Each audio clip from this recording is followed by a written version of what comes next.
नमस्कार. मी आदित्य भागवत. आपण गेले जवळजवळ 3 महिने एकत्र आहोत.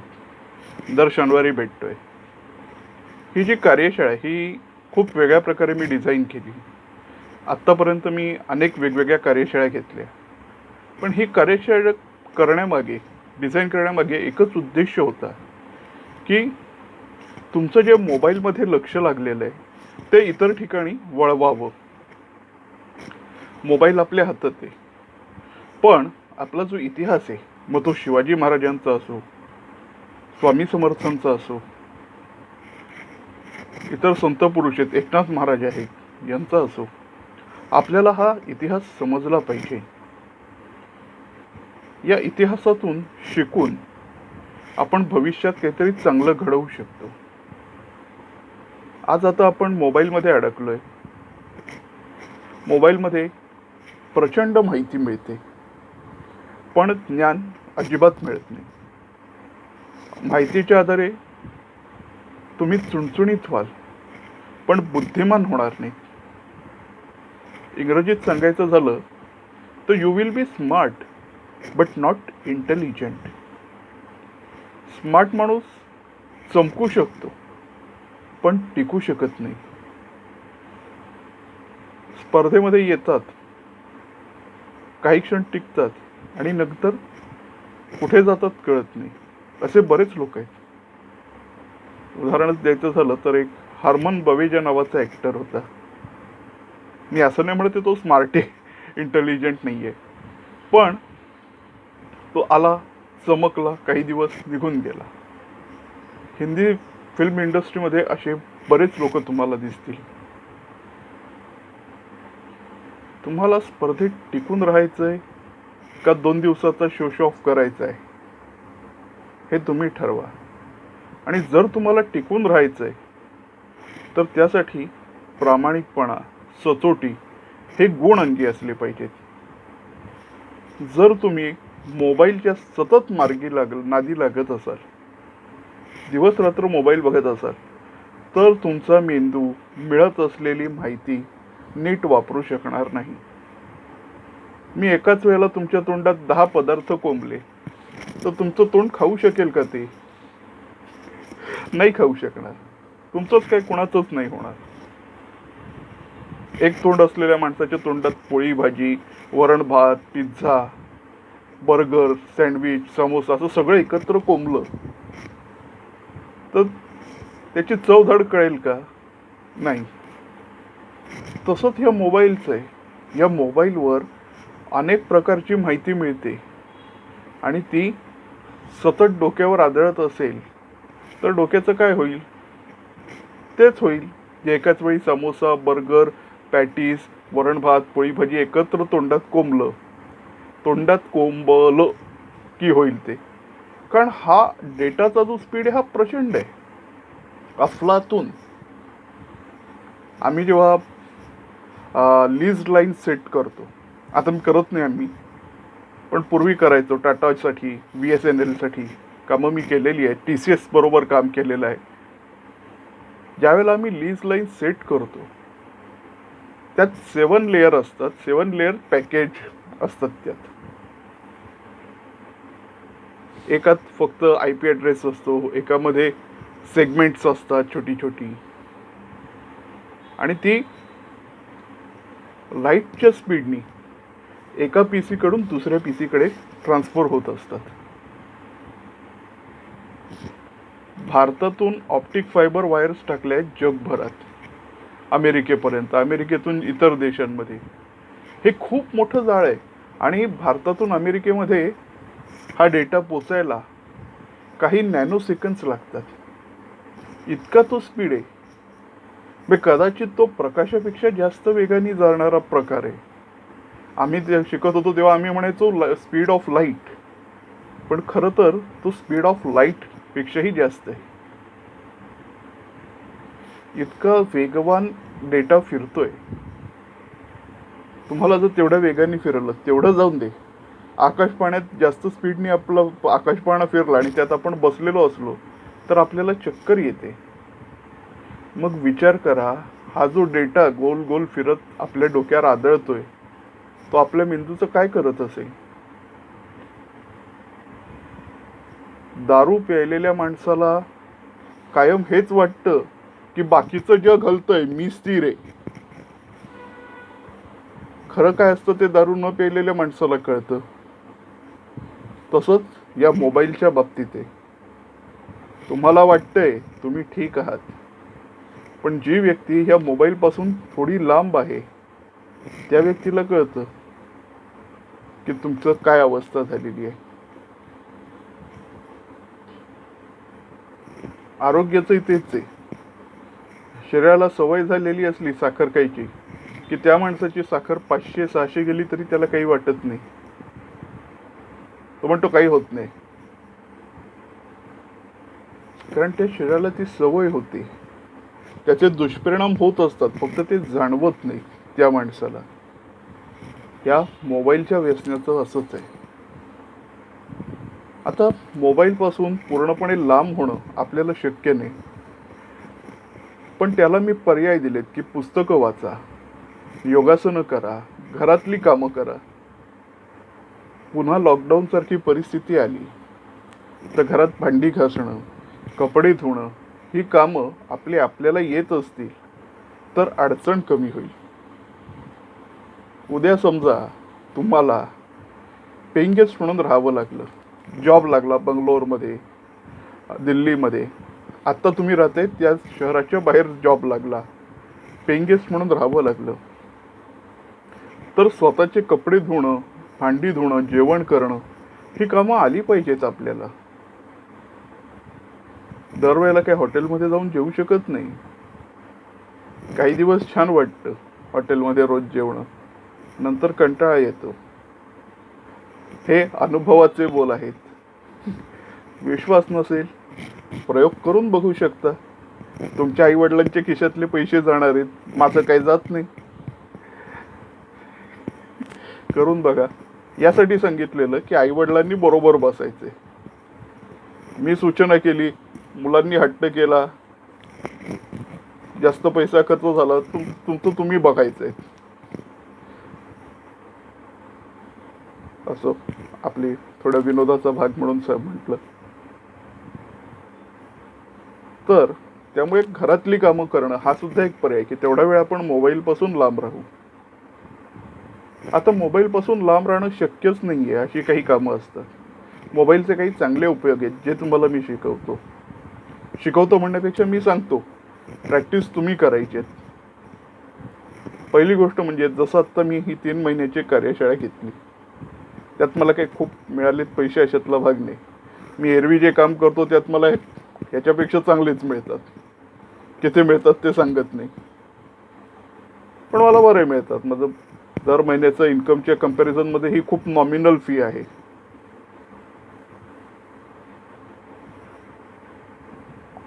तुम्हाला याच प्रकारे वापर करता आला पाहिजे मोबाईलचा. आज प्रत्येक व्यक्तीला जाऊन भेटणं, कन्व्हिन्स करणं, त्याच्याशी पर्सनली भेट घेणं हे अवघड आहे. पण या माध्यमातून आपण चांगल्या लोकांना भेटू शकतो, त्यांच्याशी संवाद साधू शकतो. कसं? तुम्हाला प्रश्न पडलाय? सांगतो. व्हॉट्सॲपवर प्रत्येक जण त्याच्या वेबिनारची जाहिरात टाकतो. त्या जाहिरातीला पाहून तुम्हाला समजू शकतं की या वेबिनारमधनं आपल्याला काय मिळणार आहे. एखाद्या वेबिनारमध्ये गड किल्ल्यांची माहिती असते, एखाद्या वेबिनारमध्ये शेअर मार्केटची माहिती असते, एखाद्या वेबिनारमध्ये इतिहासाची माहिती असते, एखाद्या वेबिनारमध्ये इलेक्ट्रॉनिक्सची माहिती दिली जाते. अशा प्रकारचे वेबिनार अटेंड केले तर तुम्हाला काहीतरी ज्ञान मिळेल. भले आज तुम्हाला शेअर बाजारात गुंतवणूक करायची गरज नाही आहे, पण काही वर्षांनी तुमच्या हातात चांगला पैसा आला यावा अशी माझी इच्छा आहे. तुमची इच्छा नसेल तर गोष्ट वेगळी आहे. तर आला की त्याची गुंतवणूक करण्यासाठी शेअर बाजार हे एक चांगलं माध्यम आहे. तुम्हाला वाटेल की ह्या माणसाने किती गोष्टी केलेल्या आहेत. तर माझं मूळ क्षेत्र हे कॉम्प्युटरचंच होतं, आणि कॉम्प्युटरची कामं करणाऱ्या माणसाला इतर अनेक क्षेत्रांची माहिती मिळत जाते. कारण आम्ही कॉम्प्युटरचं सेटअप करतो. तर माझ्यासारखा माणूस होता, तो फक्त एक सिंगल पी सीवर काम नव्हता करत. आमचं पूर्ण टीम होती आणि जी हॉस्पिटलसुद्धा आहेत आम्ही काम केलेली.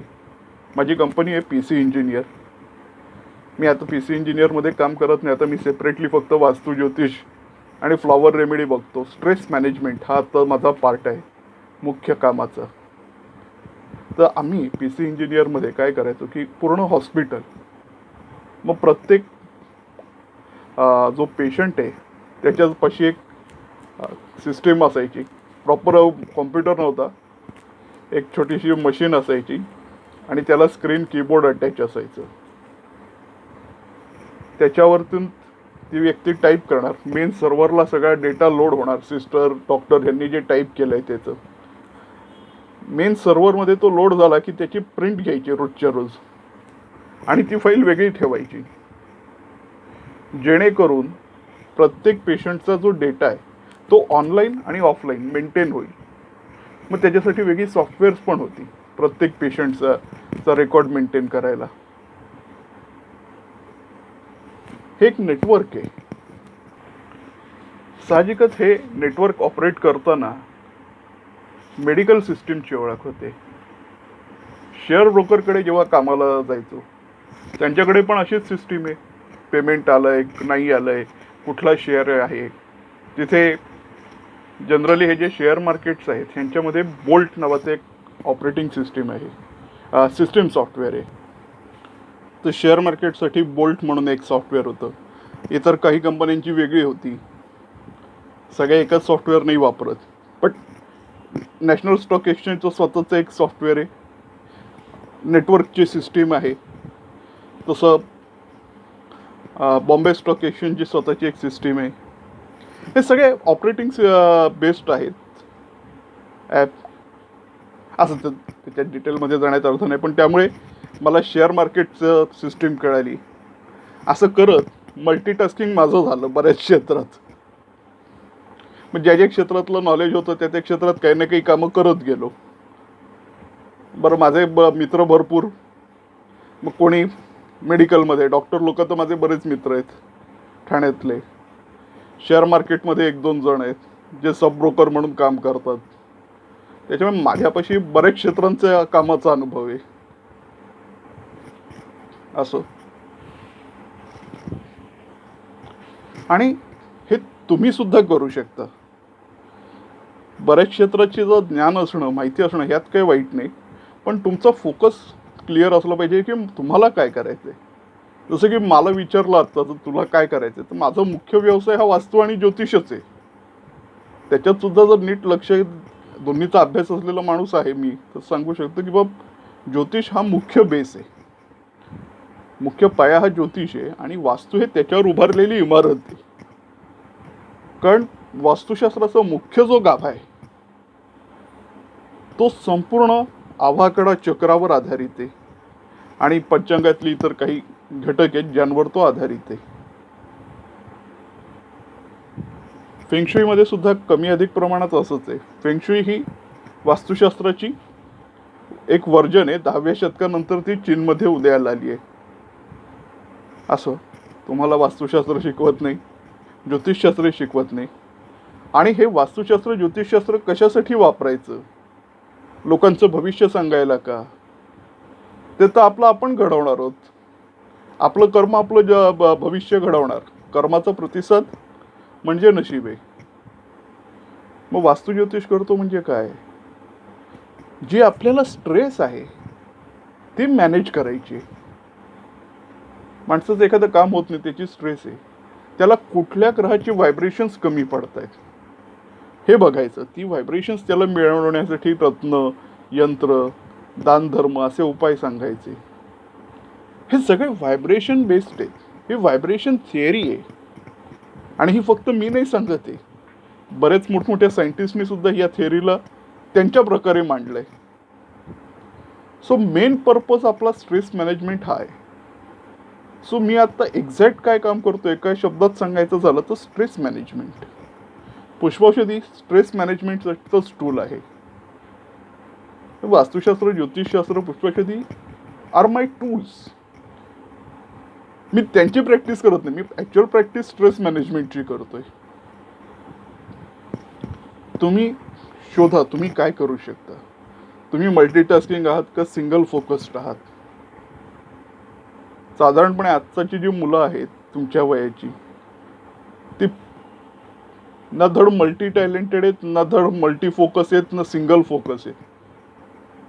त्यांना अजून दिशाच सापडलेली नाहीये. कदाचित तुम्ही अपवाद असाल, परंतु ही दिशा मिळाली पाहिजे, एका योग्य वेळात मिळाली पाहिजे. नाहीतर पुढे स्ट्रेस क्रिएट होते. काय काम करायचंय, काय नाही करायचंय, जे करायचंय त्यासाठीची प्रिपरेशन झालेली नसते. त्यामुळे सर्वात महत्त्वाचं आहे आत्ताच्या एजला तुमचं फोकस क्लिअर करणं. तुम्ही एकनाथांच्या गोष्टी वाचा, स्वामींच्या वाचा, छत्रपतींच्या वाचा, त्यातून शिका. छत्रपतींचं मी चरित्रावर फोकस यासाठी देतो, भर यासाठी देतो की छत्रपती शिवाजी महाराजांचा फोकस क्लिअर होता. मला काय करायचंय, हे हिंदवी स्वराज्य व्हावे ही श्रींची इच्छा. फोकस, त्यांनी हिंदवी स्वराज्य हाच शब्द वापरलाय. आजकालचे बाजार बुणगे काय म्हणतात त्याकडे लक्ष देऊ नका. जे लोक आज ह्या पार्टीत उद्या त्या पार्टीत करतात, आज ह्याची चपला उचलायच्या उद्या त्याच्या चपला उचलायच्या, असलं करणाऱ्या लोकांकडे लक्ष देऊ नका. स्वतःचा फोकस क्लिअर करा. त्यासाठी छत्रपती शिवाजी महाराज समजून घ्या. छत्रपती शिवाजी महाराज आग्र्याला कैदेत होते, त्यावेळेला त्यांनी धर्मांतराचा मुद्दा काढला नाही, पण त्यांनी असं दाखवलं की नाही, मी केलं त्याचा मला पश्चाताप होतोय, मी हरलो मी तुमच्या पुढे, असं त्यांनी आव आणला. औरंगजेबाला थोडं का होईना खुश केलं, बेसावत केलं. परंतु जेव्हा संभाजीराजे पकडले गेले, लक्षात घ्या, मी कुणावर टीका करत नाही. प्रत्येक जण आपल्या पद्धतीने मार्ग निवडतो, त्याचे परिणाम भोगायची तयारी असते, ते नसले तरी भोगावे लागतात. संभाजीराजांची तयारी होती सगळे वाटेल ते परिणाम भोगायची. त्यांनी शेवटपर्यंत औरंगजेबाला डिवचलं. जर कदाचित संभाजीराजांनी थोडी नरमाईची भूमिका घेतली असती, इतिहास बदलला असता. आपल्याला काय व्हायचंय, आपल्यामध्ये संभाजी महाराजांचं धैर्य आहे, शौर्य आहे का शिवाजी महाराजांसारख्या युक्तीने चालण्याची वृत्ती आपल्याकडे, हे आपल्याला बघायचंय.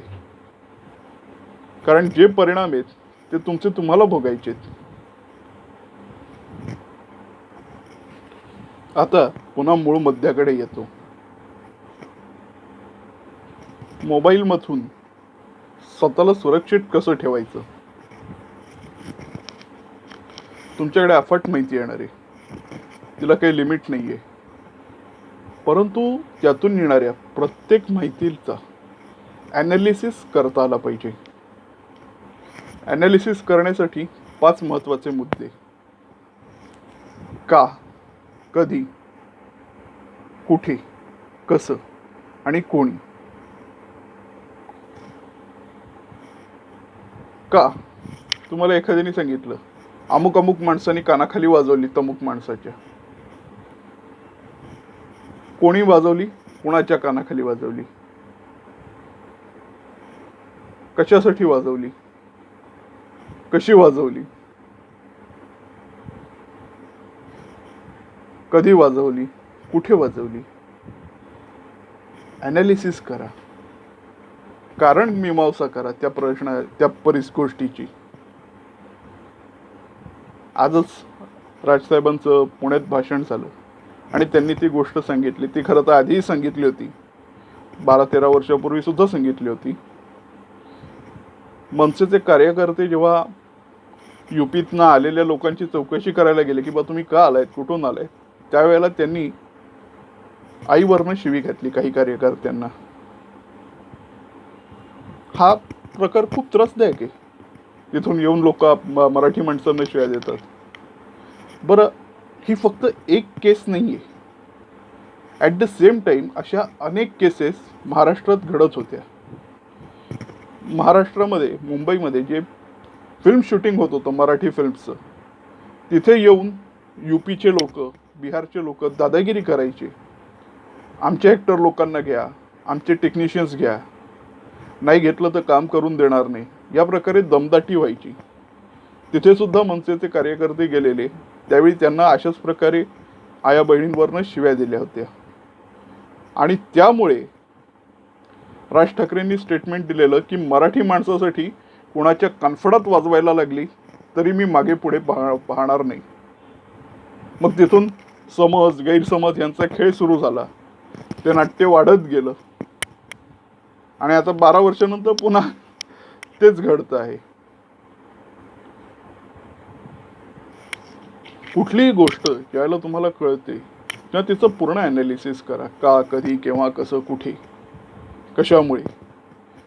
याचबरोबर मिळत असलेल्या माहितीचं सोर्स काय हे बघा. एखादा पप्पू काहीतरी माहिती सांगतोय. पप्पू म्हणजे कोणते काही सांगायची गरज नाही.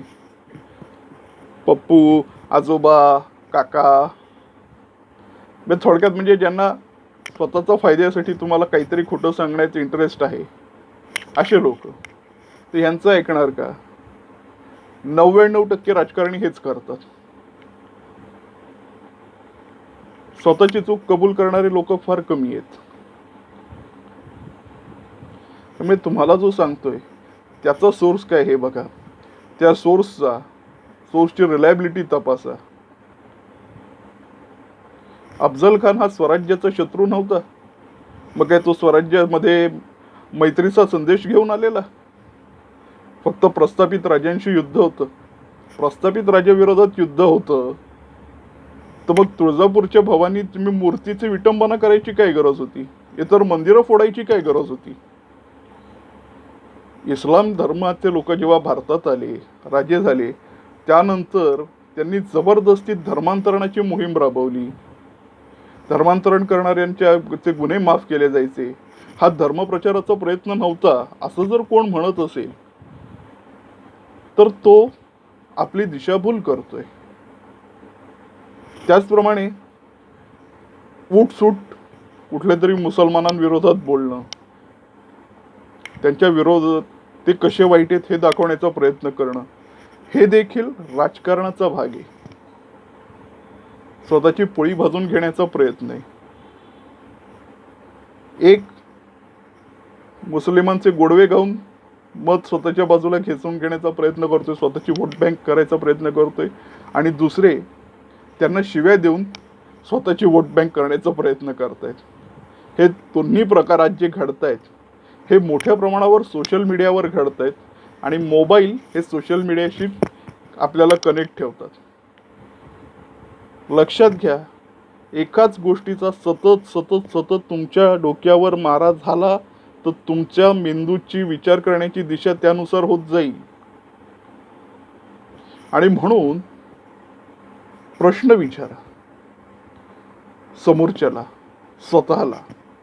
आणि ज्या गोष्टी भरवशाच्या नाही वाटत किंवा ज्या गोष्टींना फक्त स्वतःची एक बाजू दाखवली जाते, दुसरी बाजू विचारात घेतली जात नाहीये, अशा ज्या गोष्टी त्यांना इथून काढून टाका. दुर्लक्ष करा त्यांच्याकडे. हे एवढं जरी केलं तरी तुम्ही बऱ्यापैकी सुरक्षित राहाल. दुसरी गोष्ट सर्वात महत्त्वाची, मोबाईलमधून मोठ्या प्रमाणावर पॉर्न साईटचा प्रचार प्रसार होतो. काही गोष्टी जीवनाचा भाग आहेत, परंतु तुमचं मेंदू जर फक्त त्या एका गोष्टी मागे अडकून राहिला तर तो सडून जाईल. तुम्हाला इतर विचार करता येणार नाहीत. आणि म्हणून या गोष्टींपासून सुद्धा लांब राहा. जर तुमच्या मेंदूचं प्रोग्रामिंग फक्त त्या एकाच गोष्टीसाठी झालं तर तुम्ही आयुष्यात दुसरं काही करू शकत नाही. पटत असेल तर घ्या. आयुष्य तुमचं आहे. ते घडवायचं का बिघडवायचं हा निर्णय तुमचा आहे. आज आता ही आपली कार्यशाळा पूर्ण झालेली आहे. यापुढे मला अपेक्षा आहे की तुम्ही चांगल्या प्रकारे वागाल, घरात आई वडिलांना समजून घ्याल, त्यांना मदत कराल. याचबरोबर मी ही कार्यशाळा पूर्ण झाल्याचं घोषित करतो. धन्यवाद.